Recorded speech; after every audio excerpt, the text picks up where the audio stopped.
Boa tarde a todos. Eu sou o Diego Santana, operador do canal no YouTube Conjuntura Política e Econômica.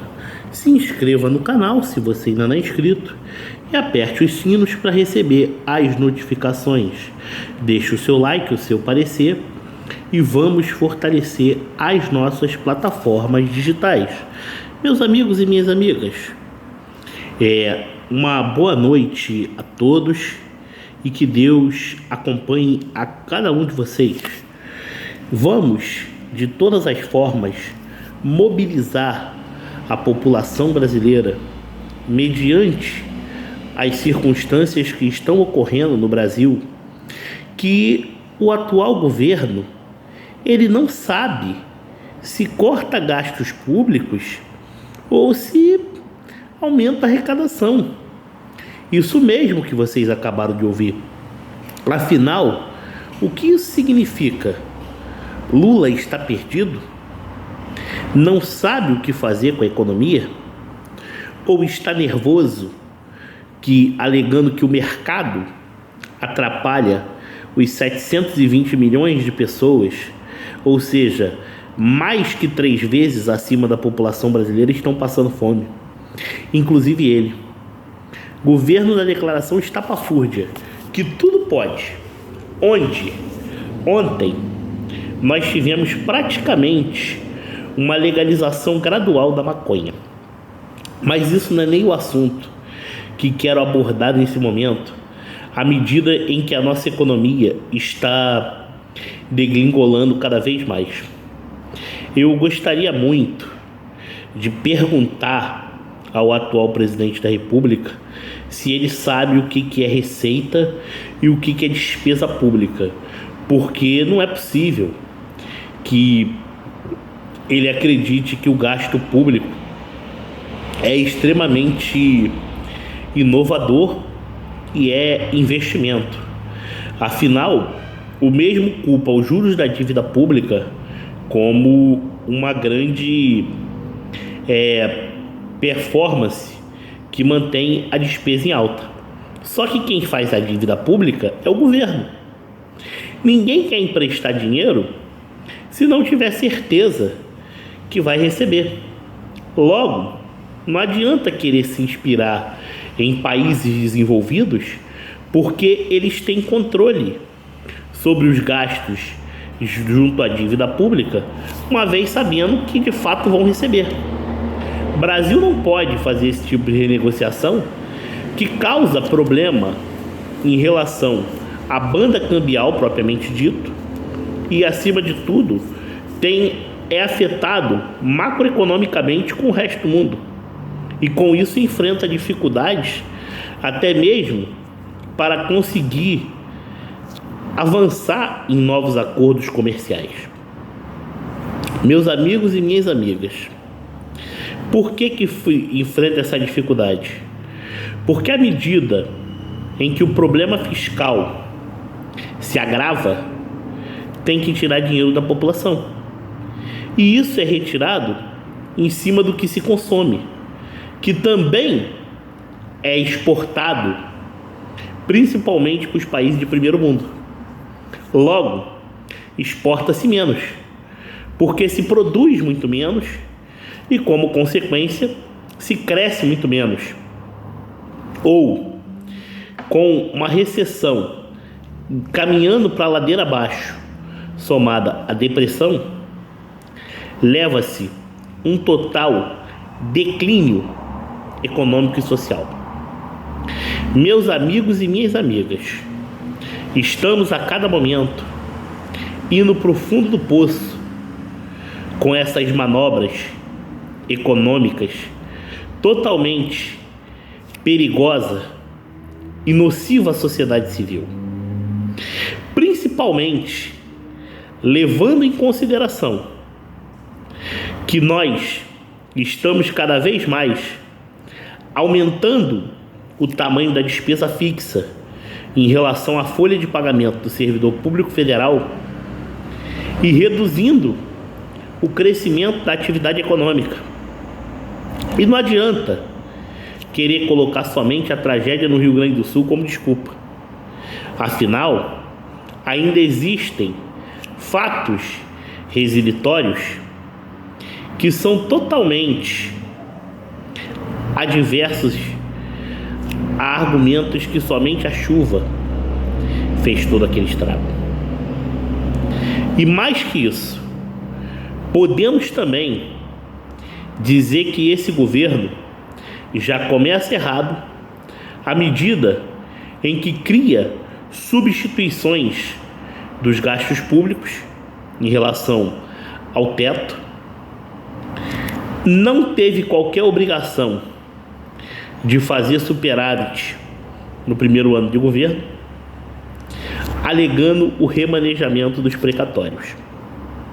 Na realidade, o que ele não quer que você saiba é que o Estado cada vez maior faz com que a administração pública tenha que jogar dinheiro, tanto na sua parte direta como indireta. E muitas vezes, para agir dessa maneira, é preciso inventar dinheiro. E como que se inventa? Imprimindo cédulas, o que provoca a inflação e deslastreamento monetário. Risco total de amplas perdas na economia. Risco de grandes declínios e, acima de tudo, da fome generalizada, somando o desemprego extremo. Ora, parece que nós estamos vivendo um período muito próximo, onde qualquer argumento que valeria para o ex-presidiário de São Bernardo do Campo de falar que uma crise econômica seria uma marolinha, ele está antecipando a crise que ele adiou lá atrás. Na verdade, o que adiou a crise não foi ele, mas sim o amortecedor que o Brasil tinha para cobrir os rombos através do aumento das exportações. Hoje, com um crescimento projetado menos de 2%, com certeza, à medida em que o Estado cresce cada vez mais, a economia está gradualmente encolhendo. Está se mexendo em todas as reservas para pagar a conta da estrutura do Estado.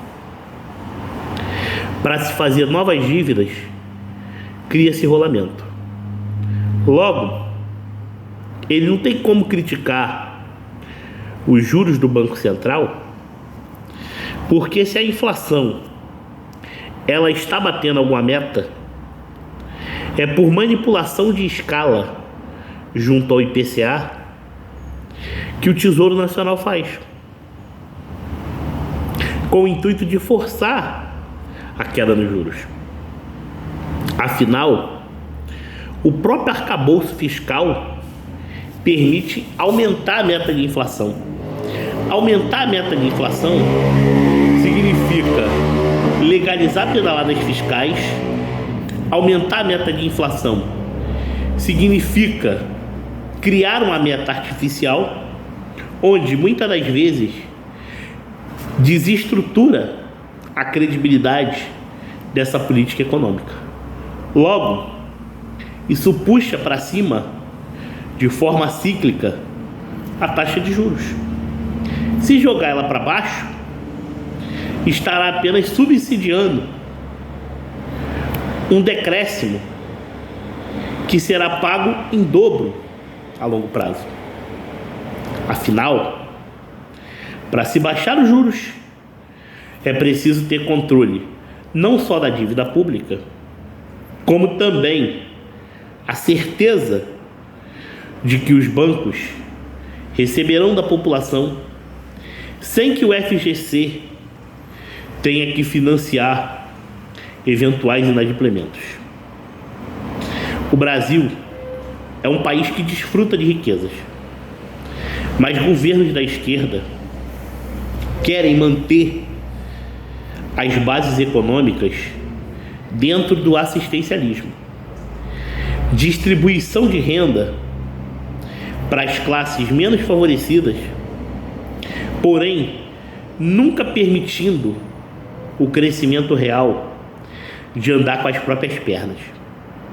Com isso, quebra-se a indústria, sacrifica-se a produtividade e leva-se a uma queda brusca na atividade econômica, o que gera déficit entre população e emprego. E atrasa-se o desenvolvimento, com obras do PAC, que dizem ser para a aceleração do crescimento, mas nunca são concluídas. A Copa do Mundo que o diga, e fora outros investimentos que nunca saíram do papel nos 13 anos e meio anteriores, onde se criou 4 orçamentos extras de crédito suplementar, olha só, 7 consórcios, e as obras nunca foram concluídas na malha ferroviária, nas rodovias, nos portos, aeroportos e até mesmo Minha Casa Minha Vida, que só bateu 25% da meta prevista desde 2009. Ora, Jair Messias Bolsonaro, quando pegou esse país, concluiu com a engenharia do Exército obras inacabadas a custos muito mais baratos e eficientes, e fez investimentos que foram extremamente estratégicos para o agronegócio. Não é à toa que a produção aumentou e o aumento da arrecadação foi gradual, graças ao não aumento de impostos e à manutenção real de se cortar na própria carne, sendo liberal reformista, abrindo a economia. Esse governo faz diferente. Fecha a economia, cria monopólios e atende demandas de perigosas figuras que querem usurpar as nossas riquezas com discursos de vulnerabilidade social, inclusive falando de mudanças climáticas, sobre preservação do patrimônio que nós temos, que é a nossa Amazônia, onde o desmatamento triplicou desde o retorno do ex-presidiário, e hoje as classes beneficiadas de alguma forma pelo governo absolutamente nada falam. Tudo que está acontecendo no Brasil é um grande retrocesso contra o desenvolvimento econômico e estrutural, contra os rumos da nação e, acima de tudo, contra o investimento estratégico, que é fundamental para que a sociedade civil possa desfrutar da prosperidade com mais liberdade, crescimento meritocrático e, acima de tudo, elevação de riquezas através da produtividade e do amplo crescimento tecnológico e do desenvolvimento, para que se possa ser uma nação livre e independente. Mas o que esse governo quer é deturpar, destruir, persuadir, elevar o Estado e quebrar os anseios do que gera riquezas com menos tributos. O Estado está entrando na sua casa, te taxando e, acima de tudo, querendo que você perca todas as suas riquezas. Um grande abraço a todos. Deus acompanhe a cada um de vocês. Fiquem com Deus.